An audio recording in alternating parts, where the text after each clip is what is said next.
We all need rest, not because it makes us more productive at our jobs, but because it makes us happier, healthier, and more well-rounded people. In the book, Wintering, The Power of Rest and Retreat in Difficult Times, Catherine May writes about the seasonality of rest. Yeah, how it's like we operate in these seasons, and about how as human beings, we invariably encounter seasons throughout our life where we need a conscious kind of intentional escape.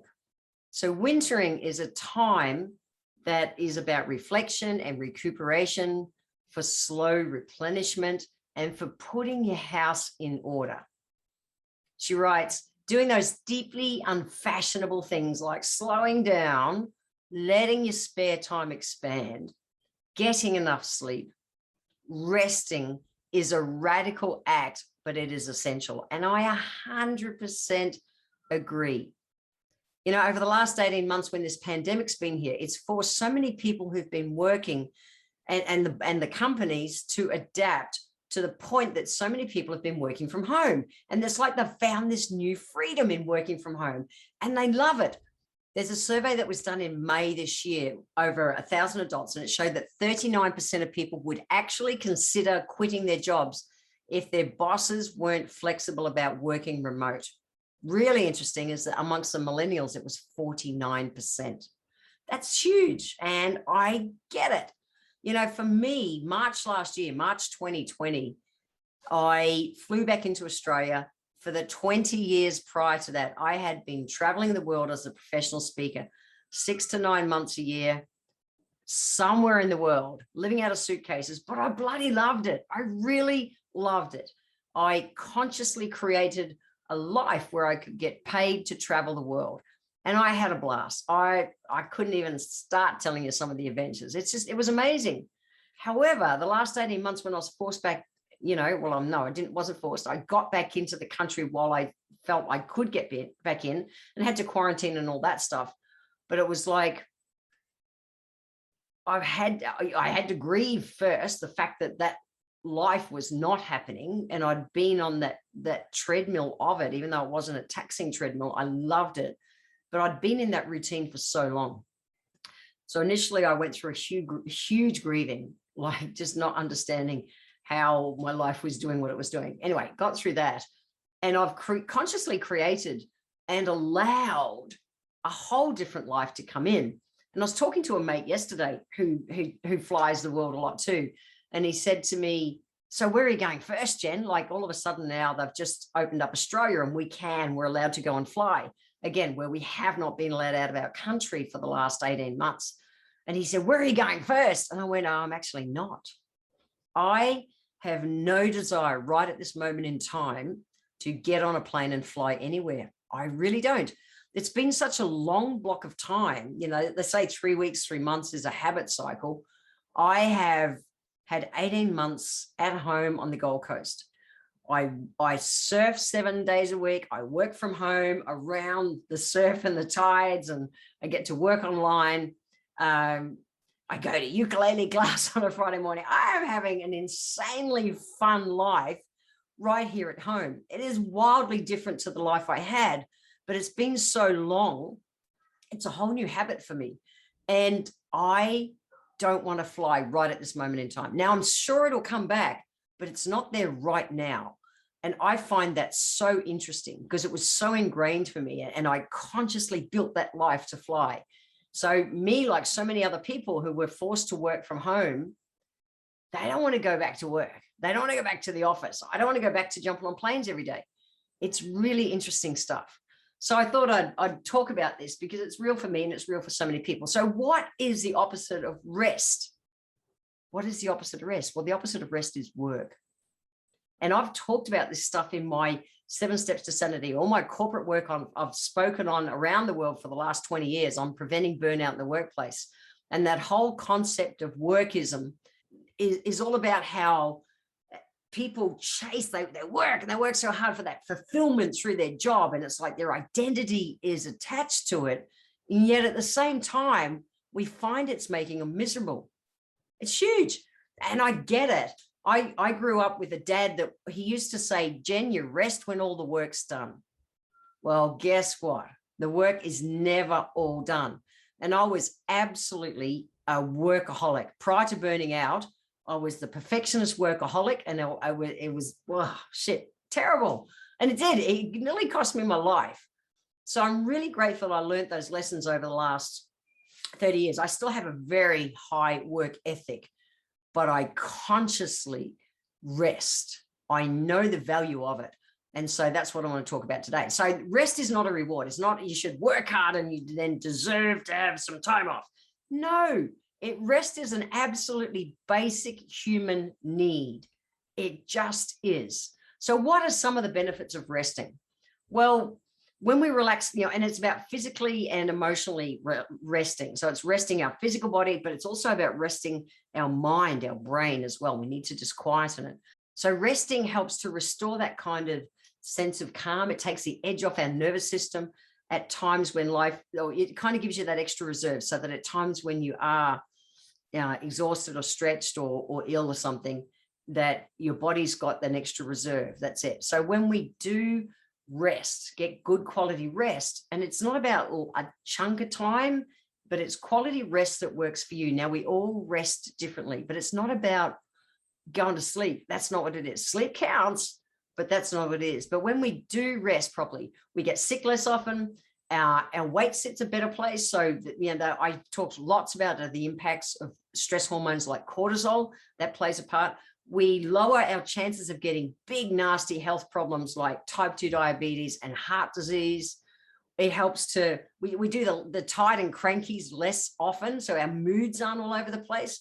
We get the clarity in our mind. We're not in that brain overwhelm. We can be less cranky, and bottom line, we just become better people. People like us more because you're not just cranky all the time. So rest doesn't mean sleep. Some of my favorite ways to rest and recharge are, well, one, we've got to rest our mind. We've got our physical body too, but let's talk about your mind first, because I find this one governs so much. The first one is all about using our breath. Now, there is a seriously cool book out there called Breath. I learned about it when I did an ocean confidence course to help my surfing. And I'll put a link in the show notes because it's a bloody epic book. And it's all about breathing through your nose and the benefits of breathing through your nose. I've been a mouth breather through my life. And nowadays I consciously breathe through my nose, to the point that some nights I even tape my lips shut so that I have to breathe through my nose. It's a thing. The next one is to soak in the bath. I really love ending my days with a bath. Now, I'm not jumping in there just to wash off the day's grime, but therapeutically, water, we're born in water. We spend 9 months a year floating around. Water is really regenerative to us. And so for me to soak in the bath with some essential oils and some, maybe a bit of quiet music, and some magnesium salts and things to help me really just zone out. 15 minutes in the bath for me is like, whoa, just pure bliss. I'll take that any day over a shower at the end of the day. I really will. It works for me. It helps my body just come down and recharge. The next one is soothing music. Now, if I personally listen to soothing music, I usually go to sleep. I do.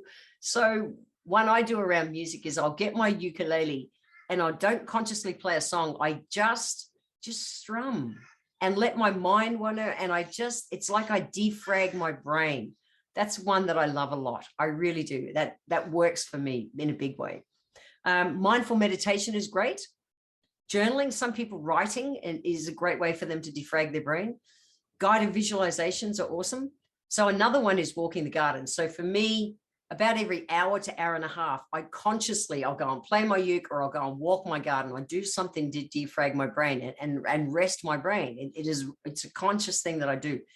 And I'll just walk, touch my plants, literally have a bit of a chat to the plants and notice all the little things different that are happening. And that really works well for me as a system of rest. Now, we also need to rest our physical body. So this is where things like yoga are like top of the list. Yoga is hugely beneficial for resting our physical body. For me, I get frustrated with yoga unless it's hot yoga, but I love hot yoga as a way to switch off. Qigong is also good. And Qigong is like a moving meditation. Huge. Progressive muscle relaxation. That's where you lay down and you say to you tell your toes to rest and relax. And then you work up here, you tell your feet to rest and relax. You just breathe in and just go with it. And you just feel your body progressively working all the way up. It'll start at the top and go down, doesn't matter, but just really let everything relax. Walking is an excellent relaxation. It's perfect for resting, except it's got to be not the I'm exercising kind of rest. It's just, like strolling and notice what's happening out there in nature. Massage is excellent. I'm a huge fan of massage. And when I have a massage, and the same with when I have acupuncture treatments, I surrender. I swear my body I consciously surrender to it. And the recharge I get from resting in that way is huge for me. And another one is about warm, soothing drinks. Now, it really works. So this is like your chamomile teas, a warm milk drink, not anything that's stimulants or, tea, coffee, alcohol, those kind of things don't count. But a warm, soothing drink can be useful for your body to rest as well. So it doesn't mean like you have to have hours of rest or an hour of rest. For me, 15 minutes walk in the garden just lets my body let go. So have a look at the list and see what works for you. Because remember, you're worthy of rest.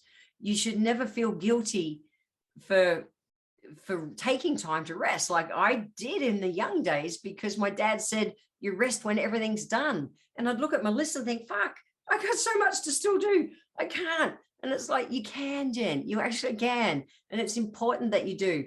I learned that through burning out, and so grateful I learned that lesson. So negative emotions like guilt change your body chemistry faster than crap food. So just go, I deserve to rest. You really do. And when I started studying as a naturopath, I learned all about living from a place of prevention. So it's like, I don't wait to do stressed and tired. I don't wait to do crappy sleep. I don't wait to do crappy moods. I don't wait to do crappy energy. I don't wait to do any of that crap, because I choose to live from a place of prevention. I know how beneficial it is to me to every hour and a half go and walk the garden or play my uke, or to finish my day with a bath instead of a shower. I know the benefits for me, and I know the benefits for you. If you haven't been factoring in time for rest, this is your little wake-up call. I promise it needs to happen. So leaving you with 3 healthy life hacks today. Number 1 is identify if you have been factoring it in, and if you haven't.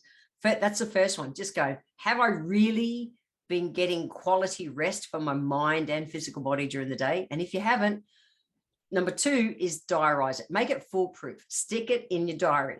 Because what I know is people go, yeah, I'm going to get a massage on Thursday, but then Thursday comes and life's busy and they go, no, I have to cancel that. No, you can't. Make it foolproof. Make your rest time a not negotiable. I promise it's worth it. And then the third one is, what strategies that I've talked about today are you willing to implement? You can go to the show notes at www.healthylifehacks.com.au and check them out. They're all written there. You don't have to go back and listen, but you may choose to go back and listen again. But don't try and do them all at once. See which one resonates with you the most. Is it that you want to go for a relaxing walk? Is it that you want to try having a bath at night, with some oils and some magnesium or something? What appeals to you? I promise, little 15-minute blocks. Remember, 15 minutes is 1% of your day. Spend 1% of your day resting your mind, and spend 1% of your day resting your physical body. Your body will love you for that.